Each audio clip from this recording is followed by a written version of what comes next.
अच्छा, आज की वीडियो जो है वो इसमें हम लोग डिस्कस करेंगे कि प्रॉफिट कंसिस्टेंसी जो है वो आप किस तरीके से कैलकुलेट कर सकते हैं। ये ऐसी चीज़ है जो काफ़ी ट्रेडर्स जो हैं उसको लेके कंफ्यूज रहते हैं और उनको ऐसा लगता है कि ये वायलेशन है, लेकिन ये वायलेशन नहीं है। इसकी वजह से अगर आप इसको वायलेट करते हैं तो आपका अकाउंट टर्मिनेट नहीं होगा, लेकिन आपके जो ट्रेडिंग प्लान है, जिस हिसाब से आपने सोचा हुआ है पे आउट लेने का, वो जो चीज़ है ना वो डिले हो जाती है। तो मैं शुरू से आपको बता देता हूँ। देखिए, नॉर्मली अगर आपको मैक्सिमम पे आउट चाहिए किसी भी अकाउंट के अंदर, तो आपने profit consistency we master trade की अगर मैं बात करूँ तो 20% से कम रखनी है।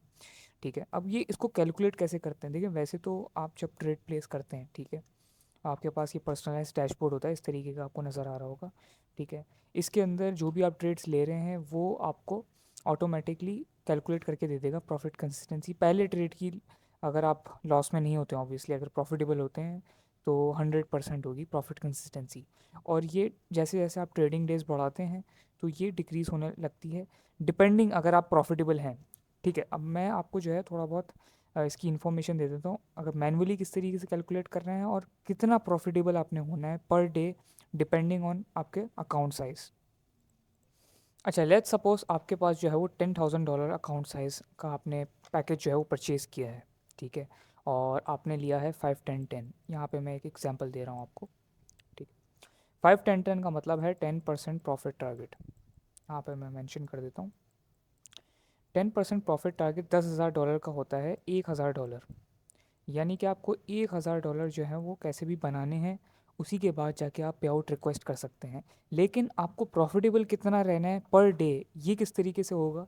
अब मैंने जैसे आपको बोला था, लेस देन 20% प्रॉफिट कंसिस्टेंसी आपने मेंटेन करनी है ताकि आपको मैक्सिमम प्रॉफिट शेयरिंग मिले और आपका ये रूल जो है वो पासिंग हो ताकि पे आउट ले सकें। तो आपने 20% इस $1,000 का कैलकुलेट करना है, जो कि बनता है $200। ठीक है ना? अब ये $200 क्या हैं? ये $200 का मतलब है कि आप एक दिन के अंदर मैक्सिमम मैक्सिमम $200 बना सकते हैं, यानी कि $200 प्रॉफिटेबल रह सकते हैं। अगर आप 200 का मार्क क्रॉस करते हैं तो आपको जो है ये पीसी जो है वो वायलेशन होगी। ठीक है ना? और आपको अपने ट्रेडिंग डेज भी बढ़ाने पड़ेंगे। किस हिसाब से वो भी मैं आपको बता देता हूँ। लेकिन लेट्स सपोज आप $200 बनाते हैं दिन के, तो आप 5 डेज़ के अंदर अंदर तकरीबन आप 5 डेज़ में पे आउट जो है वो रिक्वेस्ट कर लेंगे। ठीक है, और अगर आप $150 बनाते हैं तो फिर आप उस हिसाब से ट्रेडिंग डेज तकरीबन 7 8 9, वो टोटली आपका जो भी रिक्वायरमेंट होती है, जो भी आपका प्लान है, इसको किस तरीके से मैनेज करना है। लेकिन ये कैप है, ये $200 जो है वो कैप होता है पीसी को मेंटेन करने के लिए। अच्छा, ये तो था अगर आप टर्म्स एंड कंडीशंस जो है वो फॉलो करके चलें।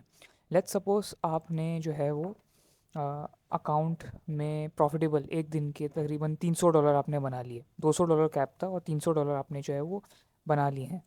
तो उस केस के अंदर जो है मैं आपको कैलकुलेट करके बता देता हूँ। ठीक है ना? अब लेट्स सपोज आपका $200 जैसे मैंने बताया था कैप है, और आप $250 जो है आपने अर्न कर लिए हैं।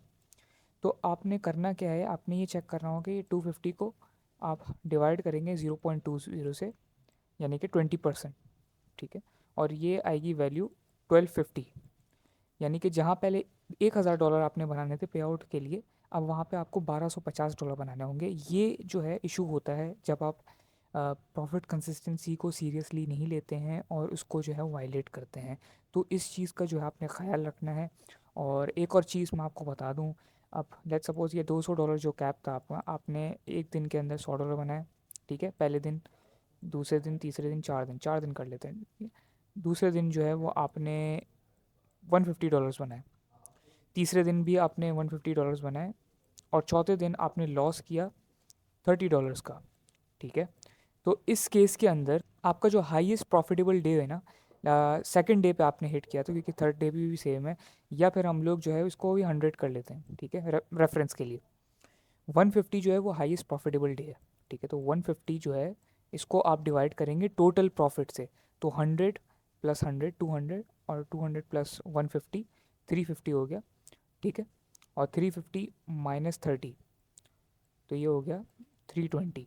ठीक है, इसको कैलकुलेट करके 100 से इसकी परसेंटेज आ जाएगी, आप यहाँ पे जो है वो कैलकुलेट कर लेगा। अच्छा, इसकी जो परसेंटेज है वो बनती है, आपकी जो पीसी अभी बन रही है 4 दिन ट्रेड करने के बाद, वो बन रही है 46%।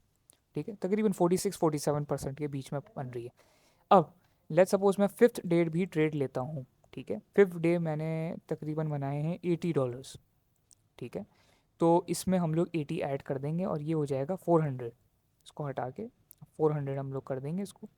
ठीक है ना, जब आप इसको कैलकुलेट करेंगे 150 डिवाइड बाय 400, तो इसकी जो पीसी बनेगी आपकी वो 5 दिन के बाद बनेगी 37 पॉइंट समथिंग। अब देख सकते हैं 46% से हम लोग गए हैं 37%, यानी कि हम लोग कम कर रहे हैं ट्रेडिंग डेज के साथ।